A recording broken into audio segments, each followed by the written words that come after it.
Hey gang, it's Steve with Range Minded Podcast. And no, this isn't going to be a full episode, but there's some things I've been thinking about, things that have been kind of bouncing around in my mind over the last, honestly, week. We have seen a crazy week. We've had SHOT Show coming up. No, I didn't get to go.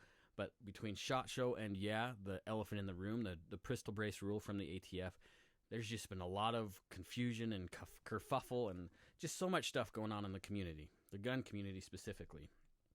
Because of that, I've been trying to gain some more knowledge, I guess.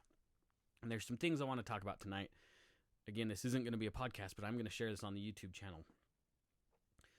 That seems some things I've been thinking about, especially after the last episode, which honestly I did a disservice to you talking about the wins that we've had over the last several years, as far as like Supreme Court rulings and such. And I really did a disservice to you guys. I guess I kind of did that half-heartedly.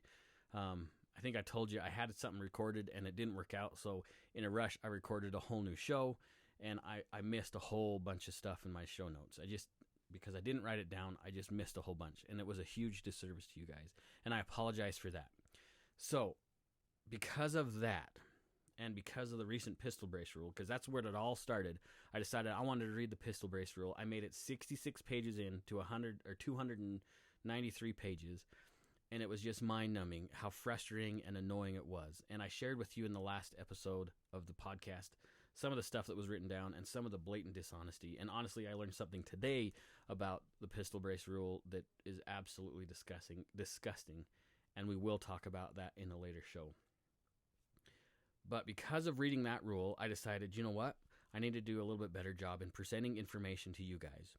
So I spent a huge portion of today, if not almost all day, driving around. If you don't know, my day job is a construction worker. I'm a carpenter by trade. And so between going through job sites and doing some other stuff, been listening to pro and honestly anti-2A stuff all day long, trying to just get my mind wrapped around a few things. I've also printed out a bunch of different cases that I was, because of that, I learned some other things that I didn't know about. Some of these Supreme Court rulings that I guess I just didn't understand or didn't know. And if I don't know, how many other people out there don't know either? So here's my stack of stuff I have to read. And you can see that's double-sided. There's a lot of pages. In there I've got the Bruen case, which is actually a majority of the paperwork there. That's 132 pages. Because I printed out everything on Bruen, as far as dissent and the four, whatever it's called. You know what I'm trying to say. And then I did Heller, and I did McDonald versus somebody. I can't remember what that case was off the top of my head. There's also, so DC versus Heller. I'll just kind of go through them real quick. That's still DC versus Heller. Lots of pages of stuff. And then I've got Cantano versus Massachusetts, which is an interesting case. That one I didn't really know about until yesterday. Staples versus the U.S. And it's not Staples like the business. It's a guy with the last name of Staples. That guy, he bought an AR-15 under the assumption that it was semi-automatic. Unbeknownst to him, it was a full auto. It was sold to him as a semi-auto.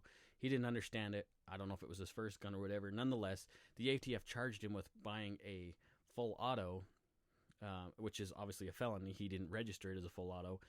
And so they were going to prosecute him, put him in jail. Anyway, that case went all the way up to the Supreme Court, where he didn't have a clue that it wasn't a full auto, or it was a full auto. Anyway, it came down to it where he won the case. And I didn't know about that case. I'd never heard about it until yesterday. And, man, that's not good. That's not good. So that's why I'm going to make a series. And I don't know if it'll be the next few podcasts in a row or mix them around, but I'm going to make a series of podcasts dedicated to each one of these cases. Because I figured at first I was going to make one long episode. I was thinking, oh, man, it'll be an hour. I can talk about each case. But once I got into these, I realized there's just no way.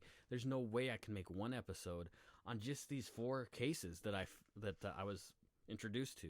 Well, some of them I knew about, right? Heller, Bruen, those ones I already knew about.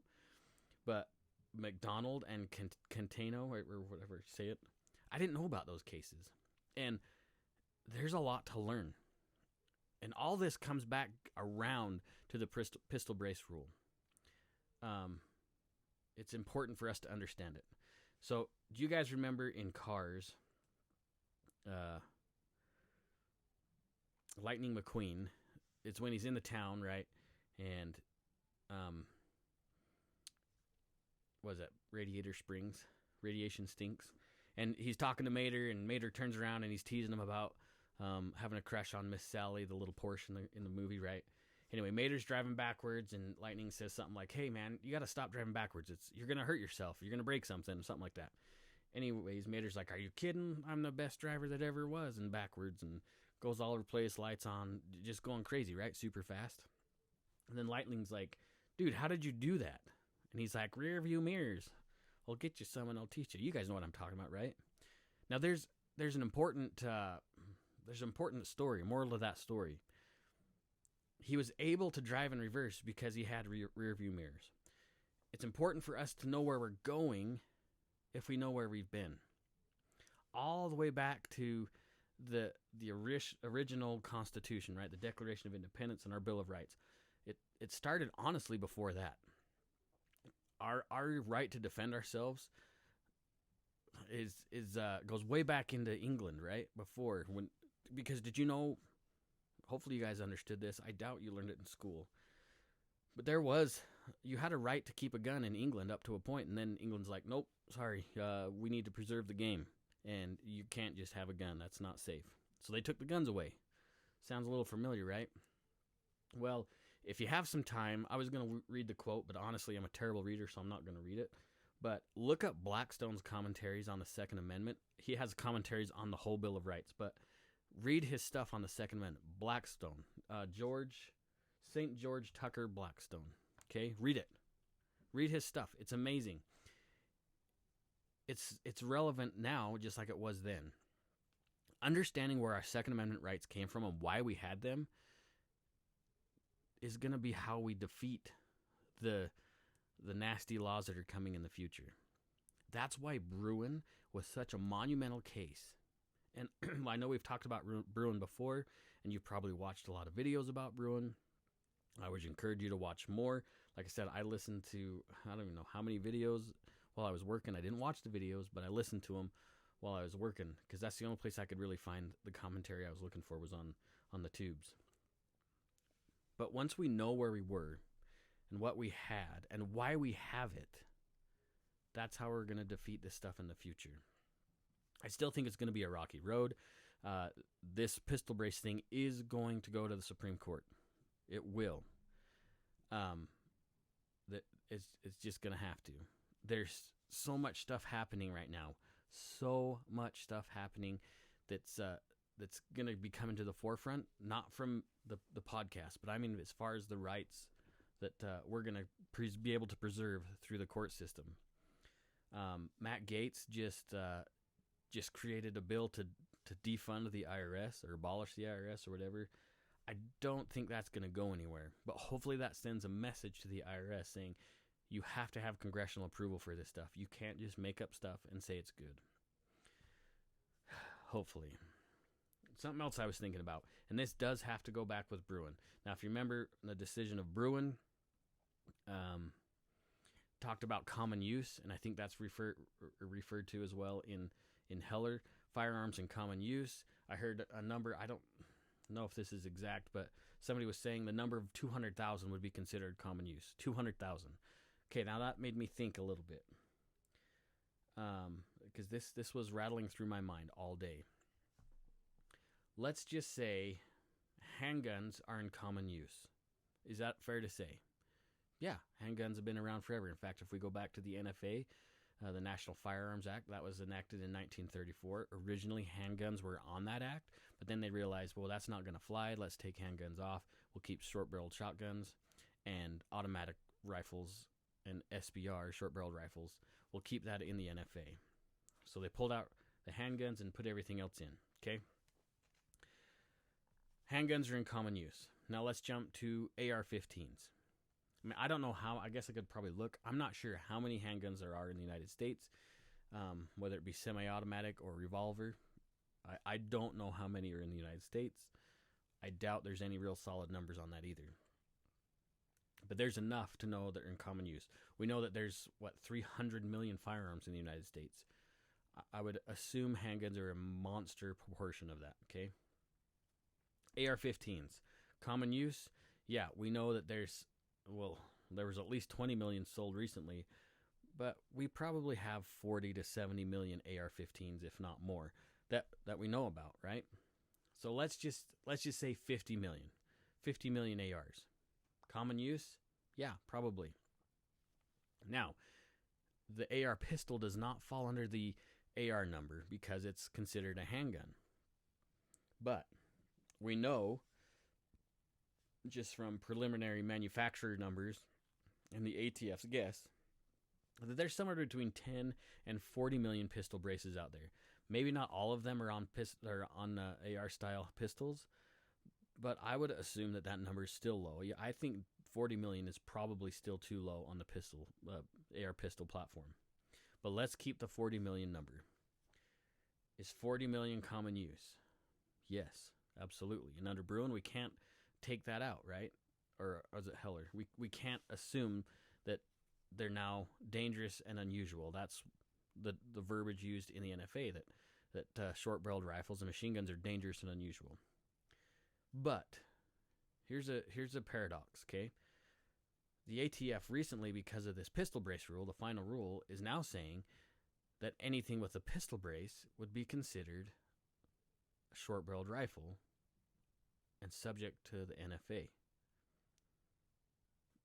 But they're in common use. 40 million, their number, which I think is a conservative number, their number of pistol braces is 40 million. I would say that's a common use and is not subject to be regulated. I'm going to look up, I should have looked up the numbers before, but I'm curious to see how many SBRs. In fact, let's do this journey together. This one time I did this and it kind of burned my argument. Let's see how many registered, not Army, many registered SBR US. Let's see.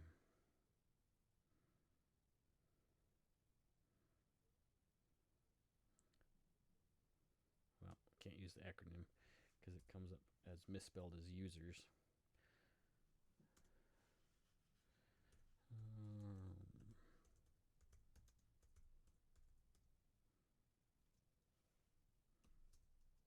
Let's see. Oh. So according to the ATF, now this was in September 29th, 2002. So actually, as of 2021, May 2021, there were over 532,000. Now, if the 200,000 threshold, which I heard was being thrown around a couple times on some of the stuff I was listening to today, if 200,000 is the threshold for common use, here we have 532,000. And in April of 2020, so a year before, there was 460,000. So there was that 70,000 more? So who knows? There could be 100,000, if not more now. Let's just say it was another 80,000. So that's 611,000. So 600,000, which is, I don't know if it is or not. I don't see any extrapolated data from that. So let's just say 500,000 SBRs. Is that common use? Suddenly, if they add the AR pistol into the SBR category, there's not 500,000. There's 40,500,000. I would say that's common use. So does that put the ATF in a paradox? It's kind of curious. The other thing that's I think is kind of funny, and I was thinking about this today as well. Why did the ATF enact, or why was the NFA enacted? Because they said that SBRs and SBSs, short-barreled rifles, short-barrel shotguns, and full automatics are rare and dangerous, unusual and dangerous, right? I think that was the term, unusual and dangerous. And right now, and it was even in the pistol brace rule, that pistol braces are used in crimes because criminals only use pistol braces, and it's increasingly, which I haven't seen any data about pistol brace mounted ARs, whatever you want to call it. I don't know that data. And the ATF probably has a better idea than I do. I think they counted 2 cases in their paperwork, only 2, but they said an increasing number too, or something like that. They say that they're choosing to use pistol braces because it's easier to conceal. Those of you with ARs with pistol braces, can you conceal that? Concealing a gun means to cover with an article of clothing to where it's hidden to the public. Okay, that's my definition. It's got to be pretty close to what it really is in real life too. Can you conceal an AR pistol comfortably and not looking conspicuous? Handguns, which we know are the leading cause, or not leading cause. I hate that term too. That was totally wrong. Handguns are used more in murders in the United States than rifles and shotguns and anything else, right? So anything else as far as weapons are concerned. Well, that might even be right either anymore. I might have got that wrong. Anyways, rifles of all kind are less than 2% of murders, okay? Firearms homicides. We know handguns are used way more in gun crime. Last I checked, killing somebody is illegal, and you go to jail for it. Killing, not self-defense, but murdering somebody. Okay? Handguns are fine. They don't fall, actually, they do fall under a different rule, but we've talked about that in the past. Now, a full-blown AR-15 doesn't fall under this rule either, right? Because it's a large gun, you can't conceal it. So here we have an AR-15 full size, 16-inch barrel, just regular carbine length. We're not going to conceal it, but we can conceal a handgun. But the one that's right in the middle, that's not as easy to conceal, that's closer to the size of a regular rifle, that falls under the NFA because they want it to. The NFA is outdated, and honestly, it's an unconstitutional law anyways. The NFA, there's so many things wrong with the NFA. So many things. And we can go through the NFA later. Maybe that'll be in the series. Something to think about. Anyways, friends, I'm going to go ahead and click out of this. Be good. Be safe. Yes, I have a TV up here, and then I have my monitor down here. I'm looking at 3 things at once. You probably saw my owie on my head. There's a reason why I'm wearing my hat right now. Because see that? Yeah. Lots of swear words because of that. Anyways, be safe. Be good stewards of the Second Amendment. Do some research. Look up a bunch of the gun laws that have passed not gun laws.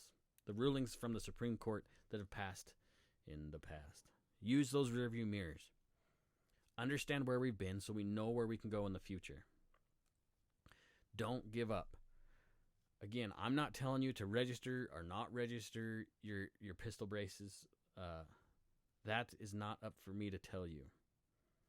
And I wouldn't even listen to some of the other YouTubers and honestly anybody else telling you don't do it or do it. Consult an attorney. Figure out what you need to do. I have a very good feeling that this is going to hit the Supreme Court. In fact, I was watching 4Box Diner. That's another channel you guys need to be subscribing to. He feels like it is going to hit the Supreme Court like very soon, which I have a hard time. It's got to go through the court system, so I don't know if it's going to make it there or not. There's so much promise and opportunity coming up. Don't give up. Don't give up your rights. I'm not going to say what I was going to say. Consult your attorney on this stuff, okay? That's the best avenue for me to say. Be careful what you implicate yourself with, okay? Yeah, better not go too much farther than that. Anyways, Be good, be safe, and we'll see you later.